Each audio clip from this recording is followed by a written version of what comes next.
अस्सलामुअलैकुम सामीन। 28 मुहर्रम हराम और 16 अगस्त है। खबर का उन्वान है, रैली के दौरान शरपसंद मस्जिद में घुस गए। मामला हरियाणा का है।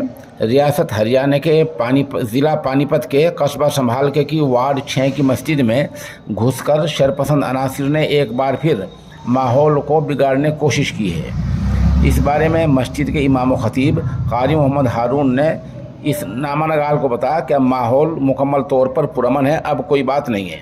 उन्होंने बताया कि कस्बा संभाल का देहली पानीपत रोड पर वाक़ है। ये कस्बा पानीपत से 16 किलोमीटर के फासले पर है, जहां कल 15 अगस्त के दिन दोपहर में बड़ी तादाद में नौजवान रैली की शक्ल में आए, जिनके हाथों में तिरंगा और भगवा झंडे थे। ये लोग पैदल भी चल रहे थे और बाइकों पर भी सवार थे। तकरीबन 300 लोग थे। ये सब बाहर के थे। इनमें से चंद लोग अचानक मस्जिद में घुस गए। हमने फ़ौरन ही पुलिस को मुत्तला किया। पुलिस के आते ही वो सब भाग गए। उन्होंने बताया कि इस पूरे मामले की तहरीर पुलिस को दे दी गई है। अभी तक कोई गिरफ्तारी अमल में नहीं आई है। कस्बा संभाल के में 2 मस्जिदें हैं। लोगों का ये भी कहना है कि 15 अगस्त के मौके पर ऐसे हसास इलाकों में वक्त पर पुलिस की तैनाती होनी चाहिए थी, क्योंकि ऐसे हालात में माहौल ख़राब होते होते देर नहीं लगती है।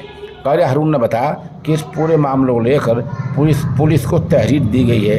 अब तक देखना यह है